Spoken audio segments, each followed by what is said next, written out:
नमस्कार, मैं doctor Deepak Bhardwaj, consultant ENT surgeon, Neha hospital Jaipur से। आज हम जानेंगे सेक्रेटरी ओटाइटिस मीडिया के बारे में, मतलब कान के पर्दे के पीछे पानी भर जाना।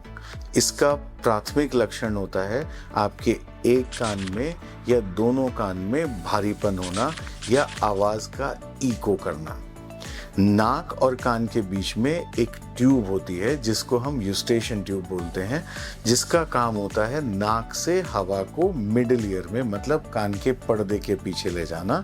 कान के पर्दे के पीछे सुनने वाली हड्डियां होती हैं और मिडिल ईयर स्पेस होती है।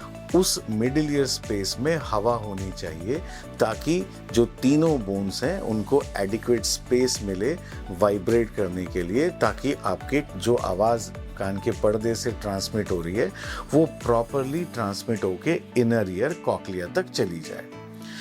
अब अगर यूस्टेशन ट्यूब ब्लॉक हो जाती है या आप के जुकाम है और जुकाम नाक से कान में मिडिल ईयर में चला गया और आपकी ट्यूब ब्लॉक हो गई, तो पर्दे के पीछे फ्लूइड कलेक्शन हो जाता है जिसको हम सेक्रेटरी ओटाइटिस मीडिया बोलते हैं। इसके होने के बहुत सारे कारण होते हैं। कुछ कॉमन कारण के बारे में जानेंगे। छोटे बच्चों में एडिनॉइड्स एक बहुत कॉमन कारण है। एडिनॉइड्स मतलब जैसे गले में टॉन्सिल होते हैं, वैसा ही एक टॉन्सिल नाक के पीछे होता है जो नाक को पीछे से ब्लॉक करता है। वो उसी जगह पर होता है जहाँ पर यूस्टेशन ट्यूब कान से नाक में आकर खुलती है।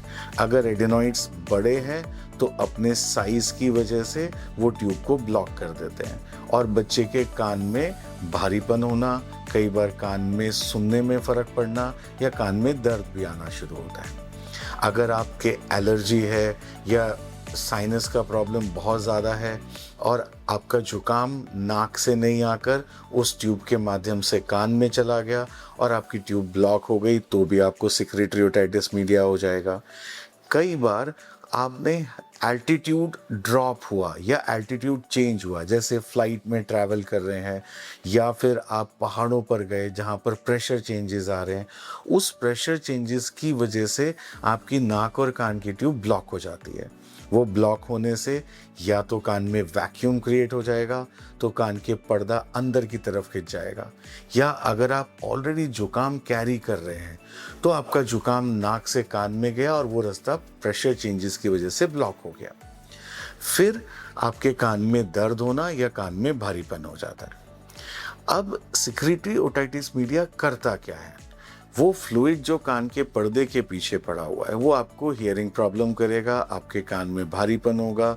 आपके डॉक्टर उसको मेडिकली ट्रीट करते हैं। अगर वो मेडिकल ट्रीटमेंट से भी रिजॉल्व नहीं होता और डॉक्टर को लगता है कि हियरिंग लॉस हो रहा है, तो मायरिंगोटॉमी मतलब एक छोटा सा पंक्चर करके वो फ्लूइड को सक्शन से खींच दिया जाता है, जो आउट पेशेंट डिपार्टमेंट प्रोसीजर होता है, ओपीडी प्रोसीजर जिसे बोलते हैं। अगर ये फ्लूइड टाइमली ट्रीट नहीं हुआ तो ये मिडिल ईयर में जो पड़ा हुआ फ्लूइड है उसमें इन्फेक्शन होने के चांसेस हैं। वो फ्लूइड 3-4 दिन से ज़्यादा या हफ्ते 10 दिन से ज़्यादा अंदर पड़ा है तो वहाँ पर बैक्टीरियल ग्रोथ होने लग जाती है और वो पस में कन्वर्ट हो जाता है और फिर वो आपके कान के पर्दे में सुराख कर सकता है और जो आगे फिर ऑपरेशन की नौबत लेके आता है। ज़रूरत यह है कि आप अपने लक्षणों को पहचानें और अपने कंसर्न डॉक्टर से मिलें, और आपको इससे अधिक जानकारी चाहिए तो हमारे नीचे दिए हुए नंबरों से जान सकते हैं या आप अपनी ईएनटी डॉक्टर से मिल सकते हैं। Thank you.